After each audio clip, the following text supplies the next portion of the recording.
(6차) 확대 간부회의 개회를 선언합니다. 먼저 우리상 비상대책위원장의 시작 발언이 있겠습니다. 중소기업인들이 2014년 올해의 사자성어로 기진맥진을 뽑았습니다. 제 입장과 비슷하네요. 경영 악재를 헤쳐나오느라 지친 중소기업의 고단한 처지를 그대로 보여준 사자성어라고 생각합니다. 중소기업인들은 2015년 새해의 사자성어로 필사즉생을 선택했습니다. 새해에도 기회보다 위기가 예상돼서 죽기를 각오해야 살 수 있다는 의미입니다. 실제로 대다수 중소기업인들이 내년 전망을 현상 유지만 해도 다행이라고 생각한다고 합니다. 우리 사회에서 중소기업을 9988이라고 표현하는 것처럼 중소기업은 기업의 숫자로 치면 99%를 점유하고 있고 고용시장에서는 88%를 점유하는 우리 경제의 버팀목이자 일자리의 보고라고 생각합니다. 민생경제가 어려워지면서 내수가 침체되고 있습니다. 내수가 침체되니까 당연히 민생은 더욱 어려워지는 악순환이 계속되고 있습니다. 재벌과 대기업 중심의 수출 정책만으로는 현재의 어려움을 해결하는 데 근본적 한계가 있습니다. 대기업이 살아야 나라가 산다는 생각은 과거 7, 80년대 통했던 옛 얘기입니다. 중소기업이 살아야 민생도 살고 나라 경제도 살 수 있습니다. 그러므로 대기업과 중소기업이 상생하고 공존하기 위한 경제 전략을 세워야 할 때라고 생각합니다. 저는 그 전략이 바로 경제민주화라고 생각합니다. 2015년 을미는 새해에 우리 중소기업인들이 힘차게 비상하는 한 해를 만들기 위해서 새정치민주연합이 최선을 다하겠다는 다짐의 말씀을 드립니다. 한수원의 빈번한 자료 유출로 국민들이 불안합니다. 한수원의 자료 유출은 국가 1급 보안시설 자료 유출 사건입니다. 국민들이 완전 공포에 떨고 있습니다. 정부를 도대체 어디까지 믿어야 되냐는 국민들의 물음에는 정부의 안일한 대처는 그냥 계속되고 있는데 우라가 치밀고 있습니다. 국민들의 안전을 지키는 것은 국가의 기본적인 책무입니다. 우리 국민은 위기관리의 실패가 정부의 근간을 흔드는 사례를 수없이 봐왔습니다. 이번 한수원 해킹 사건은 분명 국민 안전과 정부의 정체성을 위협하는 심각한 사안이라고 생각합니다. 박근혜 정부는 국민 안전을 내걸고 출범했습니다. 그러나 세월호 참사 등 크고 작은 사건 사고가 끊이지 않으면서 국정의 위기를 맞고 있습니다. 이번에도 정부의 안일한 대책이 반복된다면 박근혜 정부의 성공은 더욱 멀어질 수밖에 없다고 생각합니다. 철저한 진상조사와 재발 방지 대책을 세워서 국민 안전에 만전을 기할 것을 강조합니다. 이상입니다. 네, 다음은 노영근 원내대표의 발언이 있겠습니다. 네, 어제 하루 짧은 휴식이었지만 성탄절의 안식이 국민 여러분께 작은 위로가 되시기를 바랍니다. 추운 겨울 힘들고 각박한 일상 속에서 부산에서 들려온 동전 천사의 이야기가 국민들의 마음을 훈훈하게 해주고 있습니다. 성탄절 앞둔 지난 23일 오후에 부산 해운대구 주민센터에 동전이 가득 담긴 복지용지 2상자를 엎어두고 호련히 어떤 분이 사라졌다고 합니다. 그 상자 안에는 115만 5천여 원에 달하는 동전과 동전 천사가 손글씨로 쓴 구겨지고 넋을고 때 묻은 돈, 좋은 곳에 쓸 수 있다는 의미는 무엇일까요? 라는 메모가 들어있었다고 합니다. 9년째 이어지고 있는 동전 천사의 선행에서 우리 사회의 따뜻함과 희망을 발견하며 좋은 곳에 쓸 수 있다는 의미를 다시 한번 되새겨봅니다.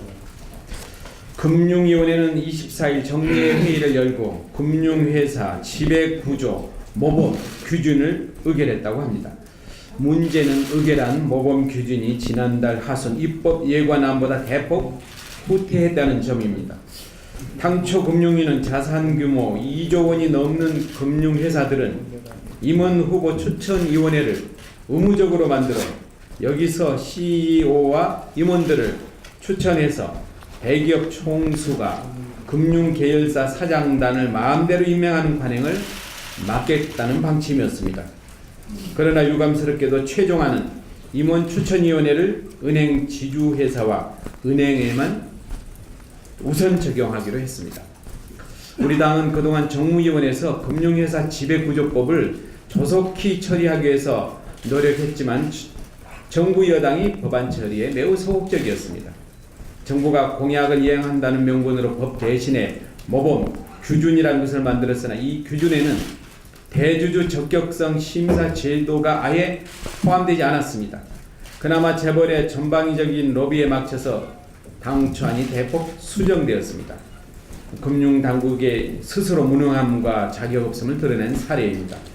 앞으로 우리 당은 장기간 계류 중인 금융회사 지배구조법 처리에 속도를 높여서 잠재된 CEO 리스크를 제거해서 진정한 주주권 강화를 위해서 최선을 다하겠습니다. 어제 국회 입법조사처는 부채 규모 상위 7개 공기업에 대한 재무자료를 분석해서 공공기관 재무건전성 제고를 위한 과제라는 보고서를 내놓았습니다.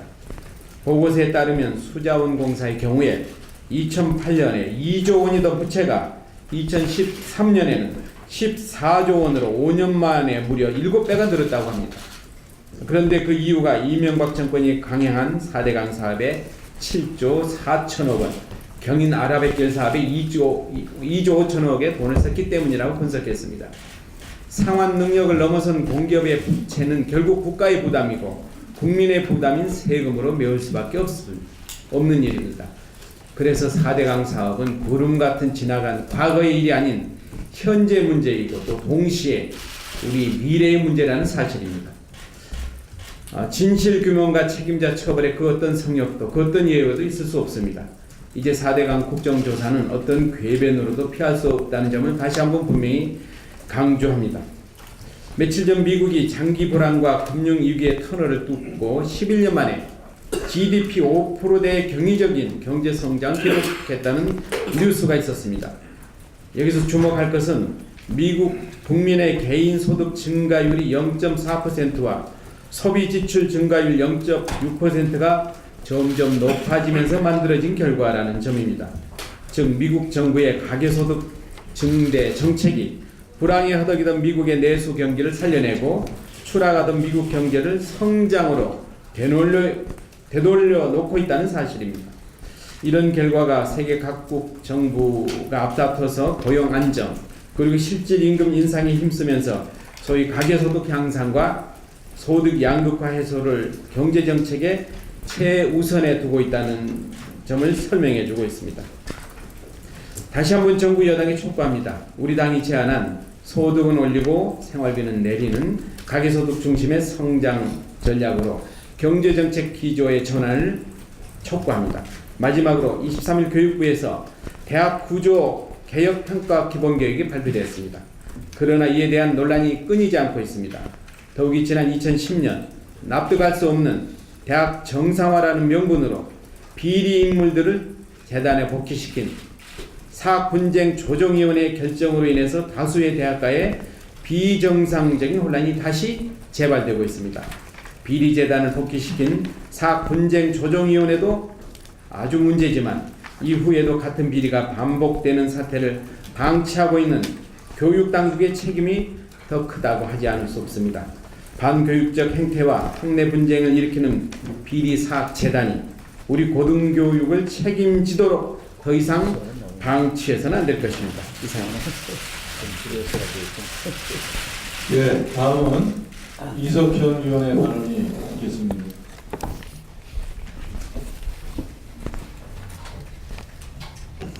네, 성탄절 원전 사이버 공격 논란으로 우리 국민들은 평화로워야 할 성탄절을 긴장 속에 보냈습니다.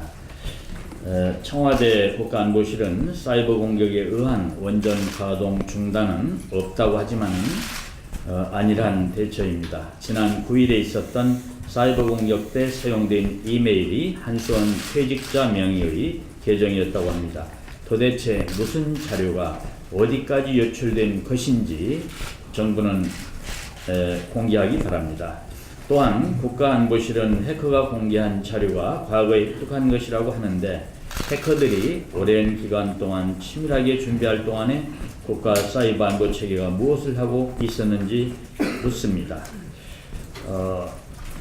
정부의 국정원과 군 등 사이버 당국은 대선에 개입할 여력은 있으면서도 이런 국가 안전 문제에 대해서 대비할 여력이 없었는지 국민은 실망을 하고 있습니다. 김정은 국방위원장이 이효 여사와 현정은 회장에게 친서를 보내고 김양건 대남 담당 비서도 김성재 전 장관에게 남북관계의 적극적인 개선 의지를 보였다고 합니다. 지금 북측은 인권 문제, 영화사 해킹 배우 의혹 문제 등으로 국제사회에서 곤경에 처해 있기 때문에 남북관계 개선으로 상황을 타개하자는 목적이겠지만 우리 정부는 이를 계기로 남북관계를 전향적으로 풀어나갈 필요가 있습니다. 차제에 우리 정부가 선제적으로 남북 접촉을 제의하길 바랍니다. 남북관계가 잘 풀린다면 러시아가 내년 5월 2차 대전 승전 70주년을 맞아 남북 정상을 동시에 초청했다는데 박근혜 대통령과 김정은 위원장이 못 만날 이유도 없을 것입니다. 박 대통령의 통일 대박을 향한 인내와 노력을 촉구합니다. 교육부의 대학 구조조정 평가 방침은 재고되어야 합니다. 갈수록 줄어드는 학생 수에 맞춰서 전체 대학의 규모를 조정하고 대학 교육의 질을 높이겠다는 당초의 취지 대신에 일방적인 종원 검측과 지역 대학 특성화를 노력하게 만드는 획일적인 등급 매기기로 밀어붙이려는 교육부의 방침은 잘못된 것입니다. 더 큰 문제는 비리사학재단에 대한 철저한 관리 감독에 교육당국이 뒷줄만 지고 있다는 사실입니다. 이사장이 불구속 기소된 광운대의 경우 그리고 상지대 이사회 김문기 총장 퇴진운동을 주도한 상지대 이사회가 김문기 총장 퇴진운동을 주도한 교수를 부당한 방식으로 일방적으로 해임시키고 학생들을 징계한 사례 등으로 볼 때 이 정도면 사학분쟁 조정위원회가 아니라 사학분쟁 조창위원회라고 해도 과언이 아닐 지경입니다. 이달 초 상지대 특별감사를 실시한 교육부는 한 달이 다 되어가도록 결과에 대해서 능력부답으로 일관하고 있습니다. 교육 정상화는커녕 비리사 의체 등장 통로로 악용되고 있는 사분의 폐지를 촉구합니다. 아울러 교육부 당국은 상지대 특별감사 결과에 따른 조속한 조치를 할 것을 요구합니다. KB금융랩은 서금회, 우리은행 행장선임 논란 등 금융권의 인사 문제가 혼란스러운 것은 현 정권의 신관치금융 때문입니다. 박 대통령의 후보 시절 경제 브레인이었던 김광두 국가미래연구원장은 한 언론 인터뷰에서 이렇게 말하고 있습니다. 금융감독당국의 한 고위인사가 청와대 문고리 3인방 중 한 사람과 친하다는 것을 내세워 금융회사에 일일이 전화를 걸어 공공연하게 인사 개입을 한다고 말하고 있습니다. 정부는 이 고위인사가 누구이며 문고리 3인방 중 누구와 연결되어 있는지 조사할 것을 촉구합니다. 아울러 이들을 해임하여 금융권의 논리로 작동될 수 있도록 풀어줄 것을 요구합니다. 이상입니다. 다음은 김성권 위원의 발언이 있겠습니다. 제가 할 말을 이석균 부회장님이 다 하시는 바람에 저는 패스하겠습니다. 네, 감사합니다. 네, 아유 미안. 제일 잘한 말. 그러면 인재관 위원의 발언으로 이어지겠습니다. 한겨레 신문을 상대로 제기했던 명예훼손 소송에서 청와대가 패소했습니다. 청와대는 언론중재위원회의 중재도 거절하고 언론 흠집내기, 언론 재갈 물리기를 노렸지만 결국 스스로 망신을 자초했습니다.